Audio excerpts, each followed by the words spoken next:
buenos días, bienvenidos. Empezamos una nueva emisión de Los Siete Locos. Bueno, tuvimos una pérdida importante en estos días. Murió Noé Gittrich, el gran crítico, el gran ensayista y escritor Noé Gittrich. Tenía 94 años Noé y a lo largo de los años ha venido infinidad de veces a Los Siete Locos. Vamos a recordarlo con una de esas tantas notas que tenemos en el último bloque. Vamos a hablar de teatro también hoy en el programa. Nos visitan las hermanas Marul, María y Paula Marul, con su nueva obra en el Teatro San Martín, preciosa obra, Lo que el río hace. Y empezamos con una visita internacional, un importante autor que está por unos días en la Argentina presentando su nueva novela y lo tenemos hoy acá en Los Siete Locos. Ahí lo presentamos y charlamos con él. Leonardo Padura nació en La Habana, Cuba, en 1955. Escritor, periodista y guionista. Es autor, entre otros títulos, de El hombre que amaba a los perros, La cola de la serpiente, Herejes, La transparencia del tiempo y Como polvo en el viento. Personas decentes es su nueva novela publicada. Bueno, acá tengo el nuevo libro de Leonardo Padura, Personas decentes. Recién hablábamos con Leonardo, hace 4 años que no venía, con la pandemia. Sí, la pandemia nos separó durante todo este tiempo, pero bueno, muy feliz de estar otra vez aquí en Buenos Aires y de reencontrarme contigo. ¿Cómo no? Yo creo que es la tercera vez que estás acá en el programa, ¿no es cierto? Sí, me has entrevistado varias veces, ya varias veces, somos sí. amigos entrevistados. Pero nunca había venido acá al piso, al canal. No, acá no, y bueno, tienes muy bonito escenografía aquí, ¿no? Muy adecuada. Muchas gracias, muchas gracias.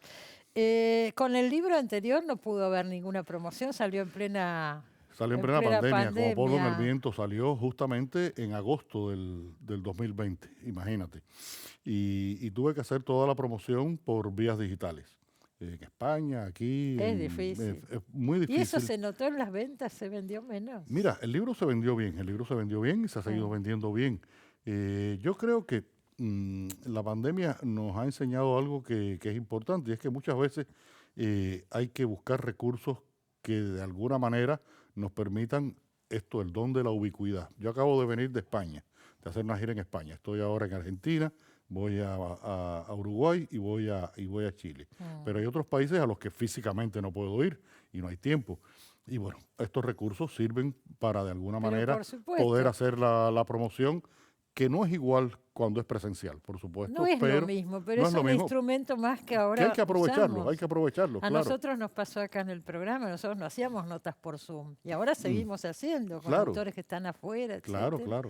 O sea, son cosas que se han incorporado. Yo creo que la tecnología, hay que buscar la parte buena de la tecnología, porque a veces hablamos horrores de las cosas que provoca la tecnología, pero tiene... A ver, ningún instrumento es malo en sí mismo. Claro. Yo siempre pongo el ejemplo del cuchillo. Un cuchillo es algo que nos sirve, bueno, para picar los alimentos, pero sirve para matar también. Pero la culpa no es del cuchillo, sino del que use el cuchillo. Del que lo use y para qué lo use. Y con respecto a la tecnología, ¿cómo está en Cuba? ¿Internet funciona? Mucho mejor que hace unos años. Recuerda, por ejemplo, mi primer teléfono móvil en Cuba, yo lo tuve... año 2001, 2002, con una cuenta que sacó un extranjero que podía tener 2 líneas de teléfono y me cedió una, porque los cubanos no teníamos derecho a tener líneas de teléfonos celulares. Después, bueno, se permitió las líneas de teléfonos celulares y en los últimos 6, 7 años el acceso a Internet. Es un Internet que a veces está limitado. Cuando hay algún problema en el país, cortan el Internet. Pero bueno, da muchas más posibilidades de información y mucha gente ahora está en Facebook, Instagram, en Twitter. Yo soy... ¿Ah, no? No estoy en las redes sociales. No le gustan las redes. No, yo creo que... Mira, mi trabajo me lleva mucho tiempo, Cristina, y dedico mucho tiempo, el tiempo que puedo también a leer. Viajamos con bastante frecuencia. Entonces lo utilizo como un medio de comunicación, pero no como un medio de promoción, porque mira, ahora mismo yo estoy aquí en Buenos Aires y voy a hacer alrededor de 14 entrevistas en 4 días. Va a salir por todos lados, no vamos a ser originales. Tenía un programa de entrevistas en Montevideo de 21 entrevistas en 2 días. Dije, es que en Uruguay no hay 21 medios de prensa. ¿Cómo voy a hacer ¿Y cómo era? 21 entrevistas? Bueno, nos parece que recortaron. Pero bueno, me entrevistan mucho y es mi manera de estar en circulación, de hacer visible, porque esta es una parte importante del trabajo de escritura.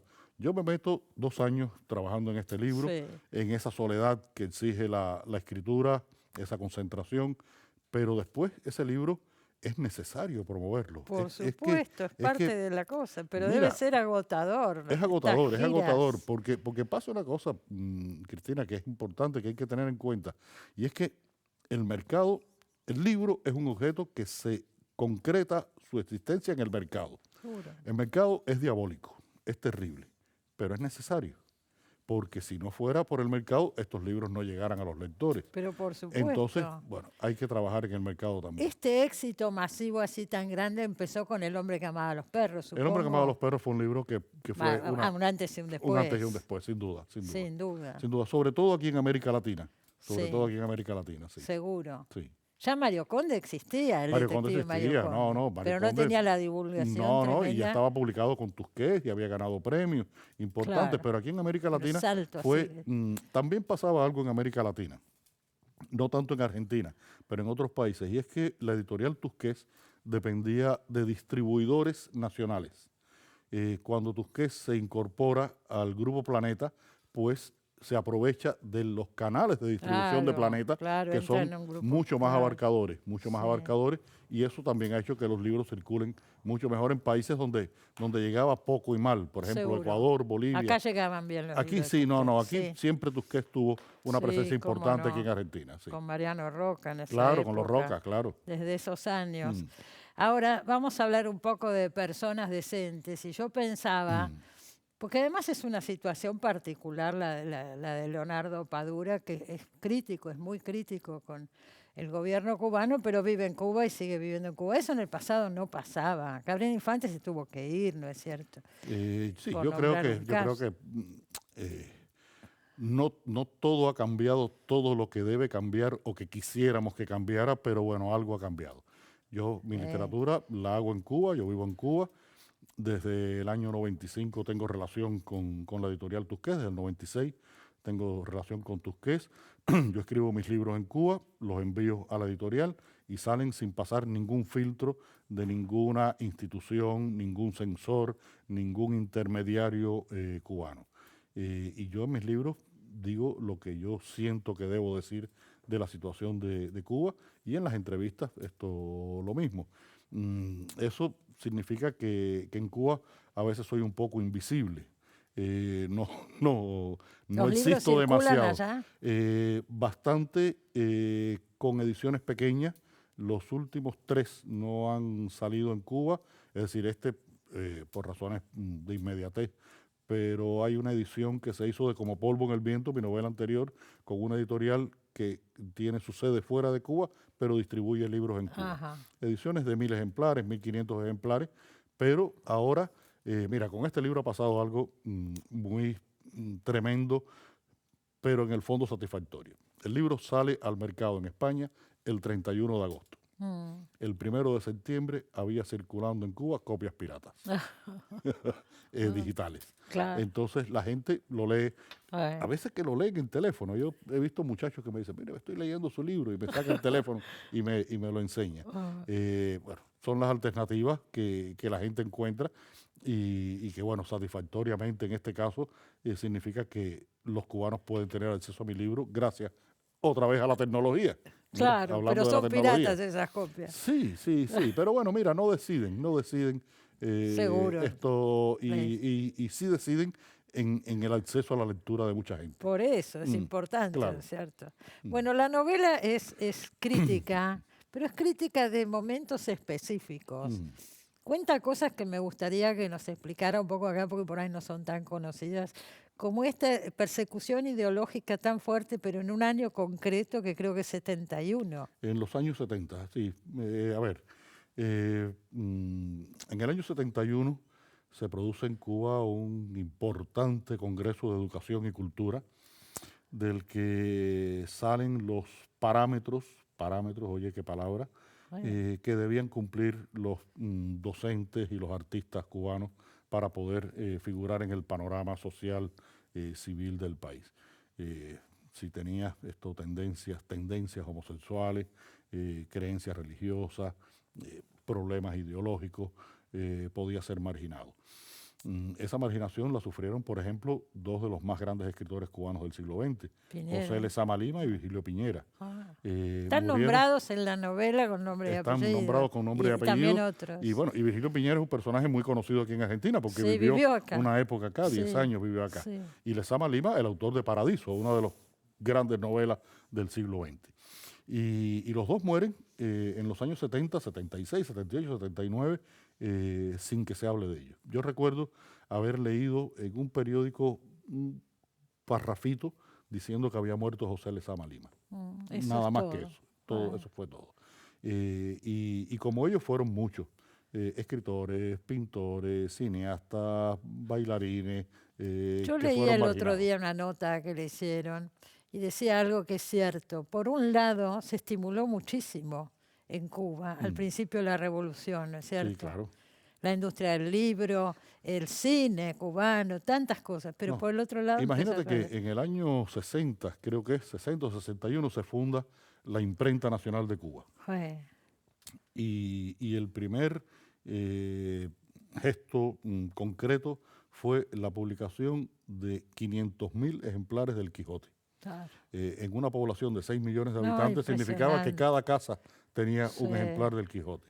El cine cubano, como tú bien dices, recuerda que es la época de películas como Memorias de su Desarrollo, que es un clásico de Gutiérrez Alea, Cecilia, Lucía de Solá, en fin, de todo ese nuevo cine latinoamericano.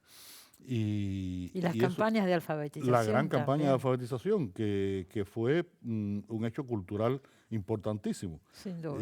Porque yo digo, no es que todos esos analfabetos se hayan convertido inmediatamente en lectores, pero ya eran personas alfabetizadas.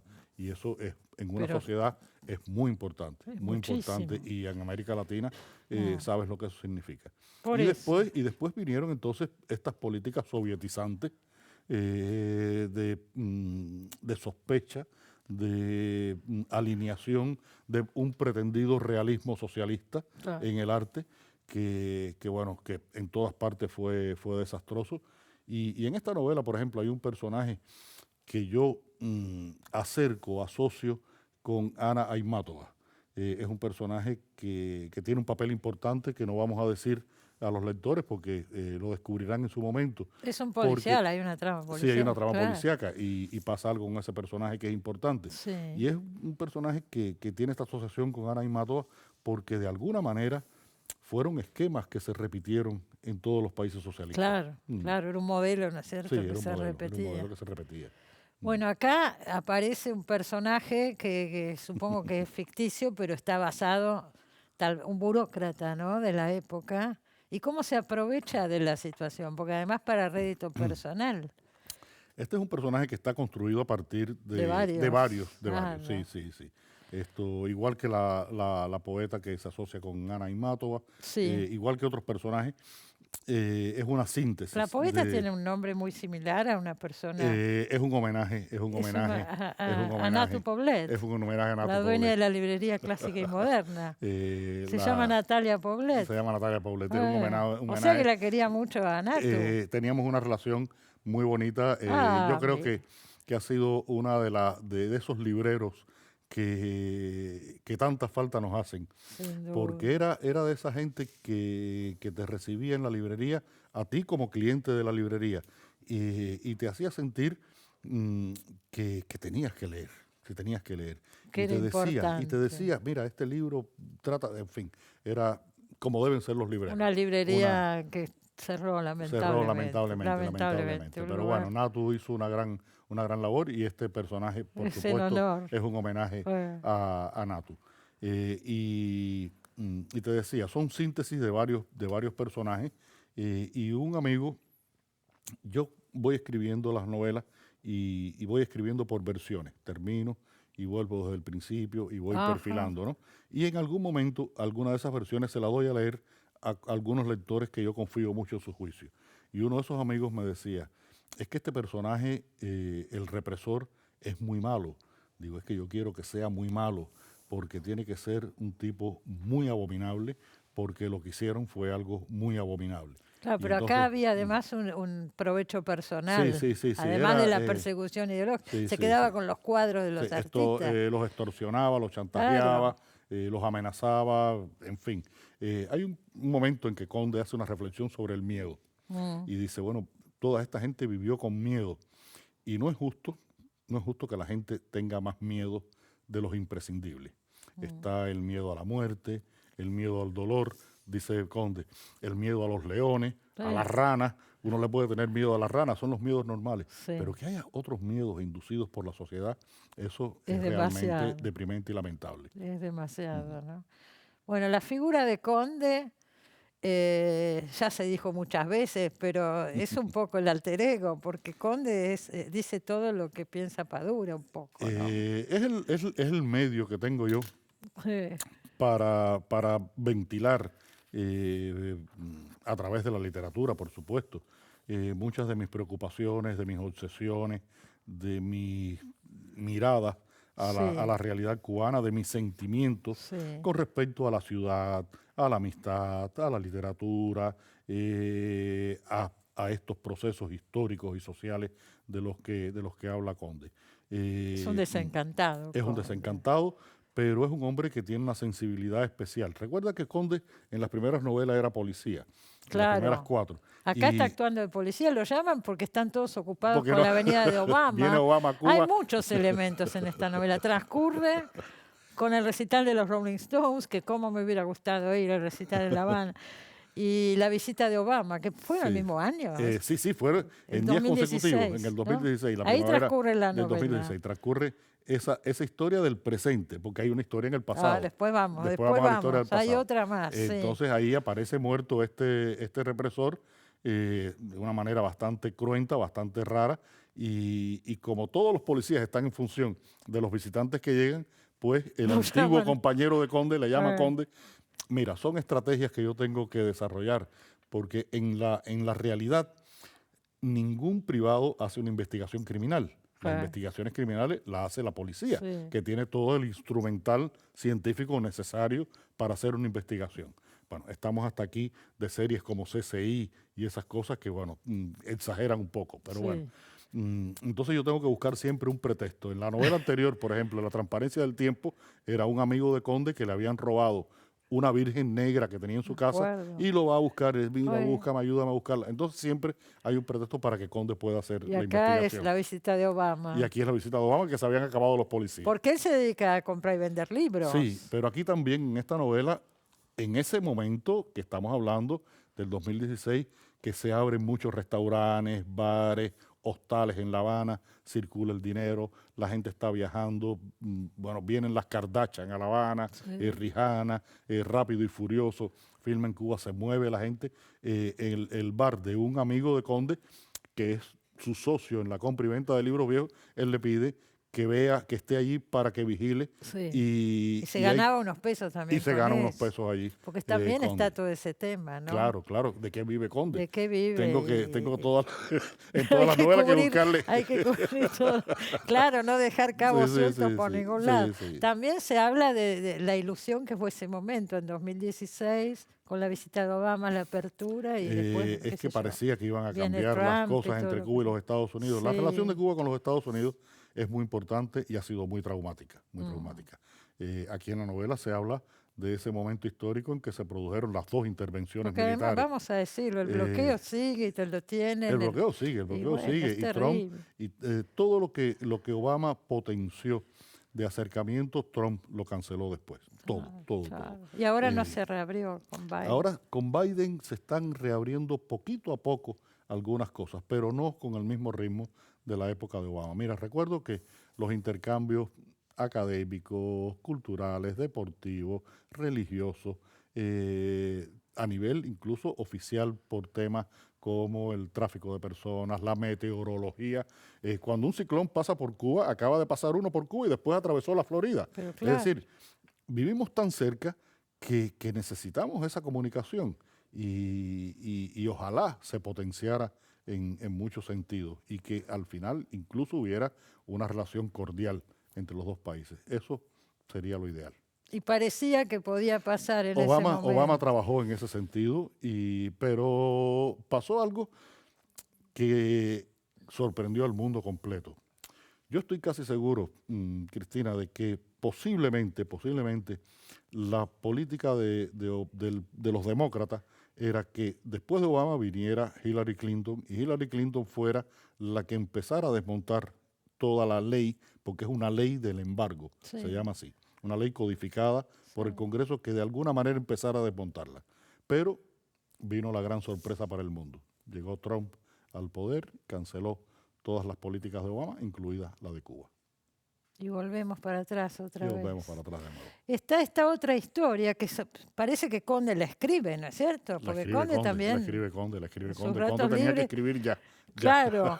Y esta historia transcurre a principios del siglo pasado, en 1910, creo. 1909, 1910. Sí. Una época muy especial en Cuba. Son los años posteriores a la independencia. Recuerda que Cuba y Puerto Rico son los dos únicos territorios del Imperio Español en América Latina que no se independizan a principios del siglo XIX. Claro, mucho después. Entonces, en la Guerra de Independencia de Cuba, en el año 98, intervienen los norteamericanos y se quedan en Cuba. Se quedan en Cuba durante 4 años. La República nace en 1902 con una enmienda constitucional que le daba derecho a los Estados Unidos a intervenir en los asuntos cubanos cuando quisieran. Y de hecho intervinieron otra vez en 1906, una segunda intervención. La historia que yo cuento en esta novela arranca cuando termina esa segunda intervención en 1909. Hay un policía que viene de un pueblo del interior, una ciudad del interior, llega a La Habana y lo ponen a trabajar en la que se llamaba zona de tolerancia, es decir, el barrio de la prostitución. Un chico joven. Un muchacho joven, con ciertos ideales, una persona decente, y ahí conoce a un personaje real. Sí. Personaje real que ¿Cómo se llama? Alberto Yarini y Ponce de León. Alberto Yarini y Ponce de León. Un proseneta. Un ídolo nacional también, un prócer. Un mito en la historia de Cuba. Todavía hoy en su tumba aparecen flores. Todavía hoy. 112 años después de su muerte. Tuvo el entierro, uno de los entierros más grandes de la época republicana, porque tenía ciertos intereses políticos. Y yo he dicho, y cada vez lo pienso más, que yo escribí esa historia sobre Yarini y este policía que trata de saber y de conocer quién es Yarini y se ve envuelto en el mundo magnético de este personaje. Y de la porque era un tipo, pero es que era un tipo con una capacidad de magnetismo, era eso, dominaba a la gente. Y traté de escribirla para entender a Yarini y no sé si logré llegar a entenderlo, porque es un personaje tan contradictorio que es muy difícil. Es muy difícil, pero también entender la época, ¿no? La aspiración era hacer la Niza de América. La Niza de América en La Habana. Claro. Es que de alguna forma Cuba se convirtió en un protectorado de los Estados Unidos. Y los Estados Unidos necesitaban que hubiera una infraestructura. Se construye el malecón de La Habana, por ejemplo, en esos años, que es un símbolo de la ciudad. La gran estación de trenes, el Palacio Presidencial, hay toda una serie de obras. Hay un barrio de La Habana que se llama El Vedado, que era una zona vedada, por eso no se podía construir, y que se convierte en una de las primeras ciudades jardín del mundo. Un proyecto arquitectónico bellísimo, con toda una serie de regulaciones, lugar arbolado, en fin. Y La Habana crece. Imagínate, este dato lo encontré investigando. Cuba era colonia de España, ¿no? 1902, independencia. 1912, en La Habana circulaban más automóviles que en Madrid y Barcelona juntas. Seguro. Mira. Pero después, bueno, cuando llegó la revolución había serios motivos para que hubiera una revolución también, ¿no es cierto? ¿En qué se había convertido? Recuerda que hay una novela mía anterior que se llama La neblina del ayer, que se desarrolla mucho en los años 50 y se habla de toda esa trama de corrupción que había en la sociedad cubana, la presencia de la mafia. Estaba ahí Lansky en La Habana, y la represión que desató el gobierno de Fulgencio Batista en esos años y provocó la revolución. Yo creo que la corrupción que ya se ve en la época de Yarini fue uno de los grandes males de la República en Cuba. Y introduce toda esta historia paralela en la novela también para tratar de entender todo esto y unirlo, de alguna manera buscar puntos de contacto para ver, sí, con la actualidad. dos épocas en las que hay una gran efervescencia, en que la gente necesita y piensa que las cosas van a cambiar, van a mejorar, y después, como todo eso, queda como polvo en el viento. Como polvo en el viento. Sigue viviendo ahí en La Habana. Sigo viviendo en La Habana, en la misma casa. Con su mamá, con mi mamá sigue ahí con sus 94 años. Sí. Muy bien.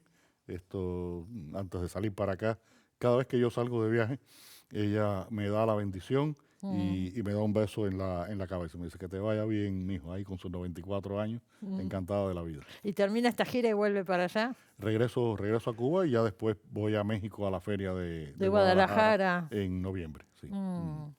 Bueno, vamos a recomendarla. Si con todo esto no les dieron ganas de leerla, Personas Decentes.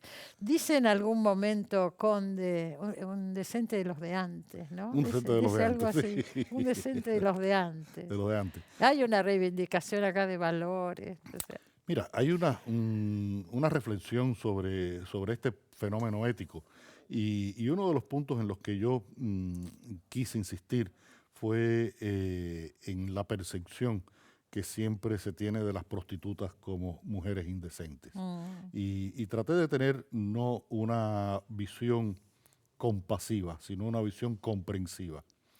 Ninguna mujer se hace prostituta porque sea prostituta de alma, se hacen prostitutas porque tienen hambre, porque tienen necesidad. Y la sociedad las critica, las condena, las margina, cuando debería buscar opciones para que esas mujeres tuvieran otras formas de ganarse la vida, ¿no? Porque una mujer trabaje como objeto sensual es una persona indecente, ¿no? Es una pobre miserable que la sociedad la ha obligado a explotar, y la sociedad la ha obligado a eso. Por supuesto, y acá aparecen muchas. Sí. Ese mundo de Yarini está moviéndose en ese ambiente. Le agradezco mucho haber venido. No, te agradezco a ti, como siempre, estas ojalá conversaciones. Nos veamos pronto. Lo único que me pasa cuando hablo contigo es que me da la impresión de que hablo muy rápido, porque como que quiero decir muchas cosas, ¿no? No sé, me parece que se entendió todo perfecto. Seguramente nuestros seguidores y televidentes deben estar muy contentos de escuchar todo esto. Es muy interesante. Acuérdese, Personas Decentes, la nueva novela de Leonardo Padura. Gracias, Muchas Leonardo. gracias, Cristina. Muchas gracias. Nos vamos al corte, ya volvemos.